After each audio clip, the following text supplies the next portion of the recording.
Ya, teman-teman, selamat datang kembali di YouTube channel saya, Leon Sitorus Miracle. Saya percaya di video-video saya yang sudah kita tampilkan pasti akan selalu memberkati kehidupan kita semua. Jadi sekarang kita sudah bersama dengan salah satu mentor saya, ya, yang juga sudah memberikan input, advice yang banyak dalam kehidupan saya. Jadi namanya adalah Bapak Lambas Simatupang. Ya. Jadi Pak LS ya Pak ya? Iya, iya. Kalau aku LS juga, Leon Sitorus. Oh, Leon Sitorus ya, iya. Iya Pak. Jadi kita hari ini khusus ngobrol santai Pak. Oke. Jadi saya pribadi ingin mendengar pengalaman Bapak. Nah, biar pengalaman ini bisa menjadi berkat buat anak-anak muda khususnya Pak. Oh, gitu ya. Jadi mungkin topiknya nggak jauh-jauh dari pacaran Pak ya. Oh, Jadi kita mulai dari pacaran dulu Pak. Oke. Iya Pak. Jadi ada beberapa mention yang masuk ke saya Pak. Teman-teman bertanya gitu kan. Iya. Leon, gimana sih cara mencari hubungan pasangan yang pas gitu kan? Yang sepadan seperti apa? Apakah dia harus cantik, dia harus ganteng, harus dari keluarga yang berada atau seperti apa? Nah, mungkin Bapak bisa ceritakan masa lalu Bapak. Masa lalu Bapak ketemu dengan Ibu Herlina. Ya, mungkin bisa ceritakan sedikit Pak. Oke, ya memang pertanyaan Leon cukup berat. Iya. Itu sangat berat sekali. Baik, saya dilahirkan di keluarga sederhana, satu kota kecil, tapi bersejarah di Barus, Sumatera Utara. Nah, dari situ, dari keluarga sederhana ini diajarkan untuk selalu menghargai dan terus berjuang. Nah, lalu terkait dengan pertanyaan Leon tadi, kira-kira pacar bagaimana, teman hidup bagaimana? Nah, memang ada banyak hal yang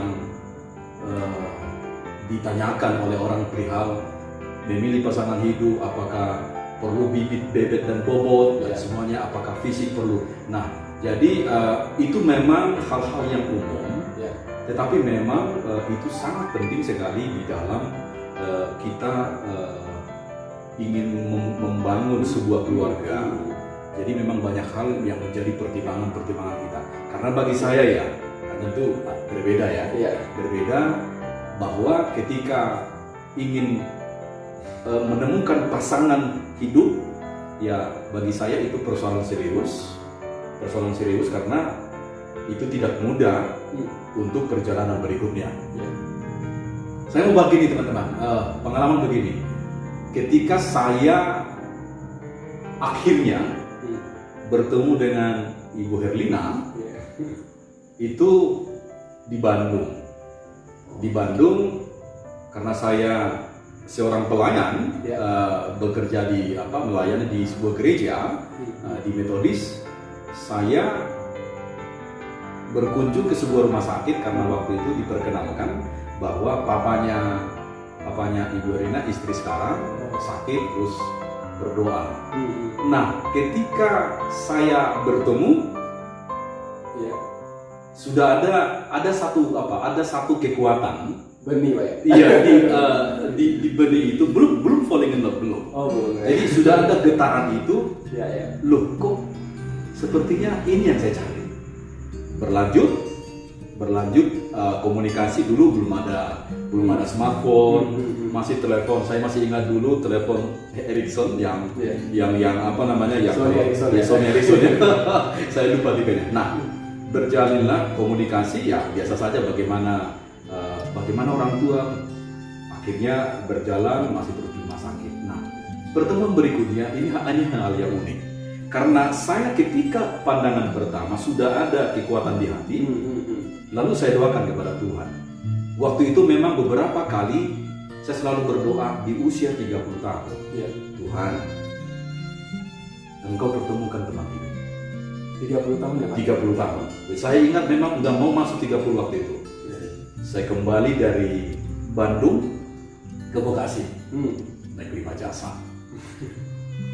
Saya tahu dia ulang tahun dari temannya, terus saya telepon abang, kirimkan bunga. Saya kirim bunga waktu itu, dikirim bunga di ulang tahun Ibu Herlina. Nah, ada respon, wah. Tapi abang yang kirim Pak? Abang saya yang saya suruh, tapi seolah-olah saya. Nah, sekarang saya terbuka nih. Jadi bukan saya yang suruh abang. Iya. Abang itu akhirnya kirim dan bunga itu. Saya ingat waktu itu bunga mawar lah ya, warna merah. Selama ulang tahun. Nah setelah ada respon, lalu saya kembali ke Bandung. Saya ingat waktu itu turun dari angkot, kami nyebrang Jalan Soekarno Hatta, masih saya ingat nih naik becak. Turun dari becak saya bilang kepada ibu, saya mau cari teman hidup. To the point. Belum saya bilang falling in love, belum saya bilang aku cinta, nggak ada begitu. Saya mau cari teman hidup, istri. Mau nggak? Iya. Ibu kaget. Ibu terdiam, tapi belum dijawab. Belum dijawab. Beberapa waktu berlangsung, akhirnya kami jadian. Saya katakan cinta kasih. Waktu itu saya ingat, saya beli waktu itu ada sebuah kalung. Kami makan di kaki lima, sebuah kaki lima di Bandung. Lalu saya sampaikan isi hati, saya mau serius. Akhirnya Jadi ya. diterima waktu itu. Apakah berjalan mulus? Tidak. Ada waktu itu persoalan yang cukup berat. Saya harus pindah pelayanan dari Bekasi Timur Tambun ke Lampung. Jauh sekali dong. Ya, baru memulai hubungan. Terus karena tugas ada sumpah di kependetaan itu bahwa siap mati, siap pindah, siap khotbah. Kenapa berat? Waktu itu Ibu Herlina sedang butuh teman untuk mendampingi karena papanya sedang sakit berat. Jadi akhirnya saya pindah ke Lampung, Ngesti-Karya, Lampung Selatan. Itu salah satu ada gereja kita pos, kurang lebih 75 km lah kalau dari kota Bandar Lampung. Terus komunikasi intens, pernah juga kami mau putus. Sempat Pak? Iya. Ini persoalan serius karena memang dulu sinyal. Saya masih ingat kalau ada telepon, saya harus cari sinyal beberapa titik. Saya ingat kira-kira 50 meter di sebelah paspor itu ada pohon karet. Jadi kadang saya naik karena ya itu kan baru jatuh cinta. Ini ketika seseorang yang kita cintai itu menelepon luar biasa girangnya. Jadi waktu itu ibu pun sempat tidak memberikan informasi beberapa waktu. Akhirnya saya telepon, bagaimana kita selanjutnya. Saya ingat waktu itu saya masih guru Injil, gaji 125.000. Bagaimana caranya supaya ke Bandung? Karena kami udah genting. Akhirnya ada cara, ada biaya waktu itu. Saya naik speedboat. Next speedboat dari Bakauheni, itu pelabuhan di Lampung ke Merak, Banten. Saya naik speedboat karena di hati ini bagaimana kalau putus. Akhirnya saya buktikan bahwa saya serius. Saya serius bahwa memang Herlina yang menjadi apa, idaman hati, yang memang sudah namanya ibaratnya apa, bro, tercapai gitu. Nah lebih lanjut ya teman-teman. Meninggal mertua laki-laki. Di situ saya hadir, teman saya hadir. Waktu itu kebetulan ada konferensi tahunan di gereja Metodis. Saya hadir. Saya hanya pokoknya hadir ya, tidak banyak bicara lah.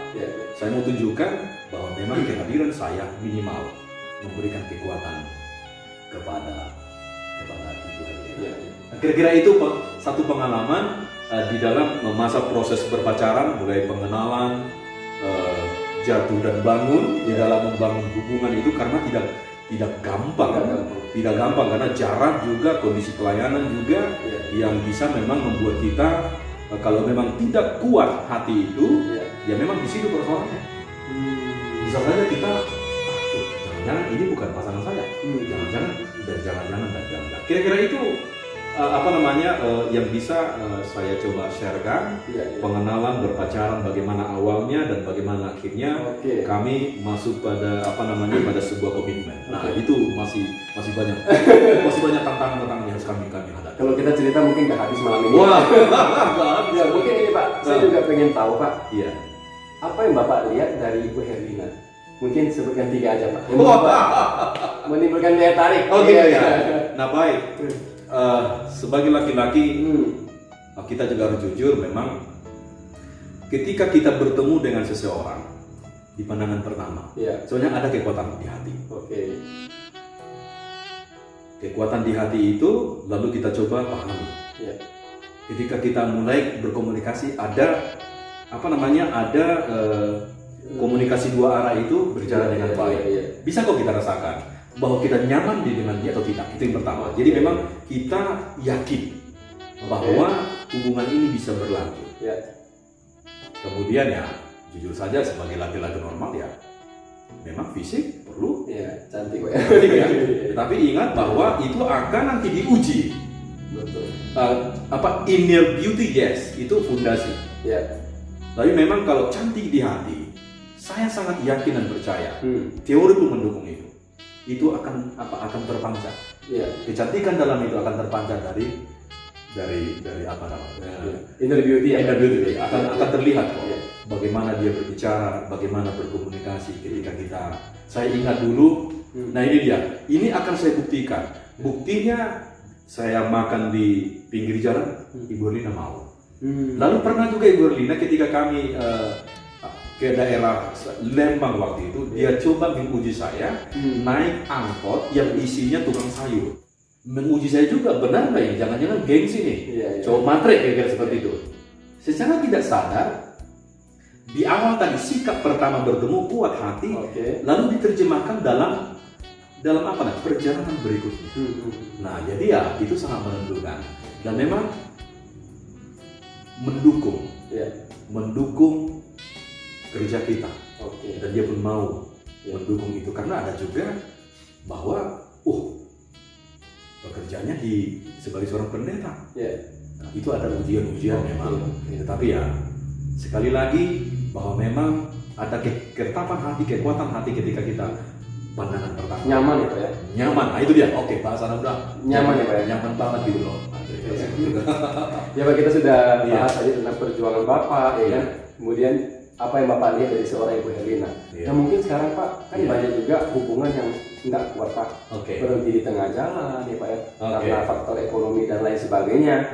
Mungkin apa ya Pak yang bisa memperkuat hubungan seseorang itu? Kalau kita udah menetapkan pilihan sama si A nih, yang buat supaya dia bisa kokoh bertahan itu apa?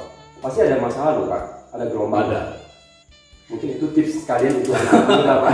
Baik, teman-teman, friend-friend, bukan berarti bahwa kami tidak pernah menghadapi persoalan. Tetapi ada hal yang jangan pernah lupa. Tadi ada ketetapan hati, kita memang di hati ini kuat. Saya ingat waktu itu ketika kami masuk ke jenjang yang lebih serius, maksudnya mau menjadi sebuah membentuk rumah tangga, kita atur dulu kesepakatan berdoa.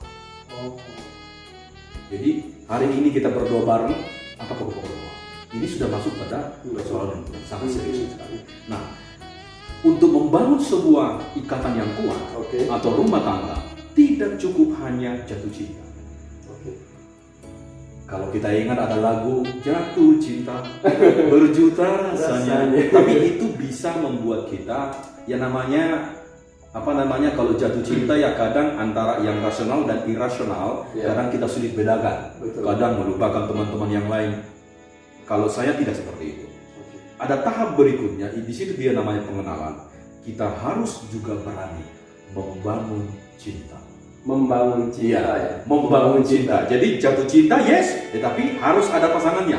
Bangun cinta, tahap demi tahap, pengenalan.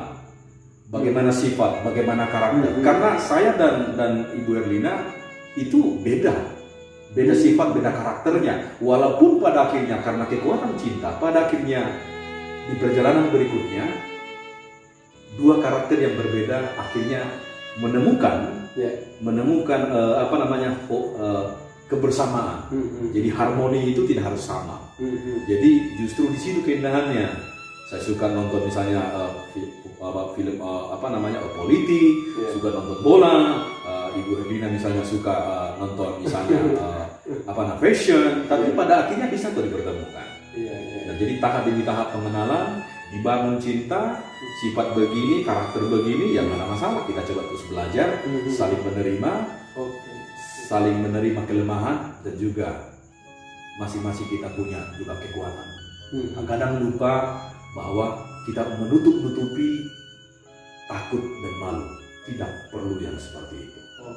Justru ya harus terbuka di awal, karena supaya nggak kaget ketika berkeluarga.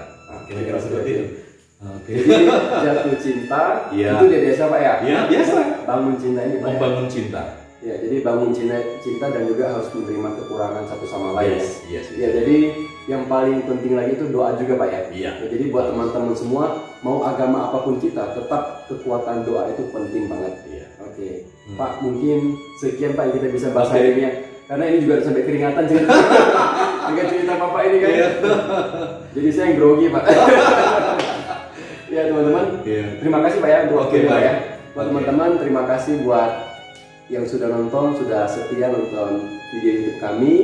Jadi di akhir cerita ini tetap kita akan selalu ingatkan 3M ya. Selalu memakai masker, menjaga jarak ketika berkomunikasi, dan selalu mencuci tangan sesering mungkin dengan sabun. Sampai jumpa di episode saya berikutnya. See you.